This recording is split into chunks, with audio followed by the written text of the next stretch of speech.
Here's how to get started editing your video in Davinci Resolve. In the first page, the media pool page, you're going to find your footage. Here I have footage from 2 cameras and the audio from a Zoom recorder, and then a B-roll and a sound of the B-roll. Let's start with the cameras. Let's add all of these in, add folder and subfolders into media pool. Let's go to the edit page here. I'm going to drag in one footage. You can see on this footage I've got 4 tracks of audio. I don't need all of those. Right now we're just going to crank them up so we can see what's going on. On these you'll see that there's nothing. Let's get rid of those. So we can right click, unlink those clips, and because we're going to use the good audio from the Zoom, I'm going to select these 3, tap backspace, and just keep 1. We'll use that 1 after we link it back up to match up this video to the other video and to the good sound. Let's do the same thing here, unlink. Let's get rid of all those audio tracks except 1. Let's crank it up so we can just look at the waveform. We're not going to use it anyway. Let's relink those. And now if we select both of these and right click, auto align clips by waveform, sync.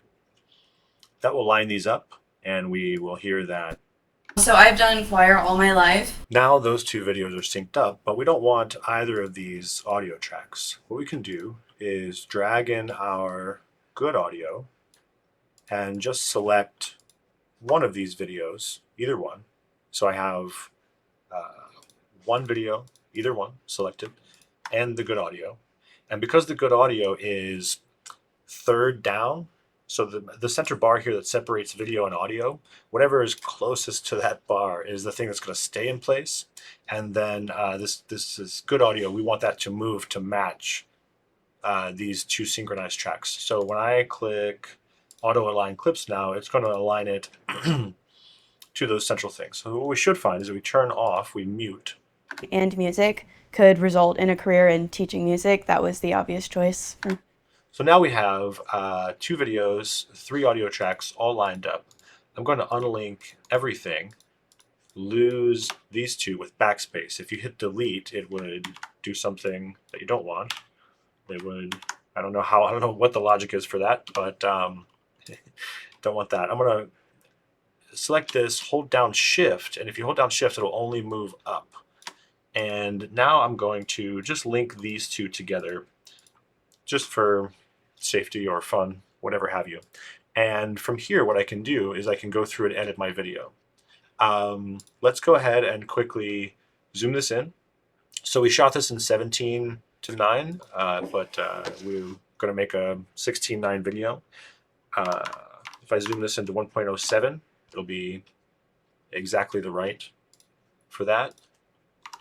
We shot this on, both of these cameras are Red Komodos. One of them's a Red Komodo X, and they shoot in 6K. But we did shoot them in 17:9. That doesn't really matter because I know that with these cameras I can zoom in up to 1.6 and get the shot that I really want. Or I can even use 2 different shots from the same shot. If you look at the difference between this and this, they're different enough that I could even cut from one to the other, even if they're not really off angle. I can tap D to disable the higher video here and see the lower video through it. And that's great because not only can I then work on the video, but I can use that feature to do my cuts.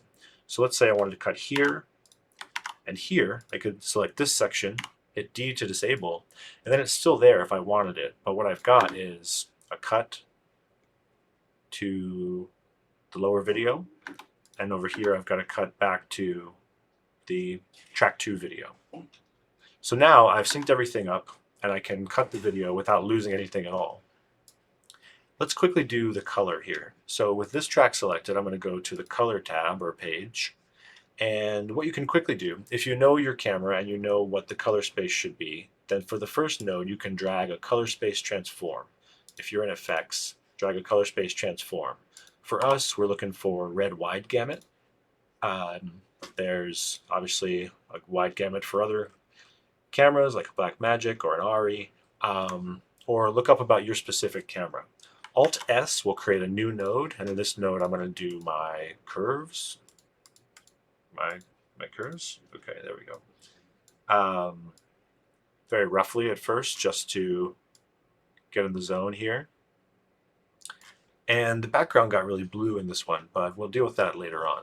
I'm going to do another node here. So I do a new node for each activity that I want to, each action that I want to take place, kind of like layers in Photoshop, everything that I want to fix, because that way I can make a change, even if it's a really bad change, and make the whole thing red. And then I can say, okay, we're using Control D, I can just turn off that node.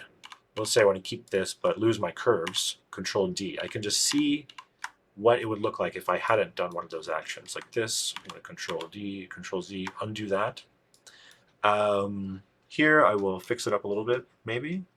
What is that? We can go to hue versus hue, select that blue color. Maybe instead we'll do hue versus saturation. And maybe also hue versus luminance, just to see what happens here. I don't know if that's really better, but using Control D, I can see the change that I made. This is actually an error in filming where the wall got a little blue. But we'll keep that for now. And I'll make another node. I'll just sharpen it up just a little bit. I think maybe the focus was very slightly off. So now with these nodes, I can change any part of what I've done.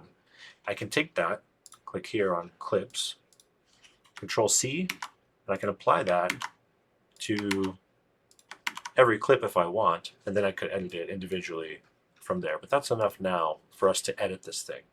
And so we can go through, we can find out where exactly we started. If you Control B for the blade there with nothing selected, it'll cut everything, and you can select it all. Now's a good use for the delete key. Delete will ripple everything forward. And you can make your cuts. So whatever cuts you're going to make, you can make, and then you can find the end down here. Control B, delete. And that's the intro to how to get started editing your interviews or your any other footage in DaVinci Resolve.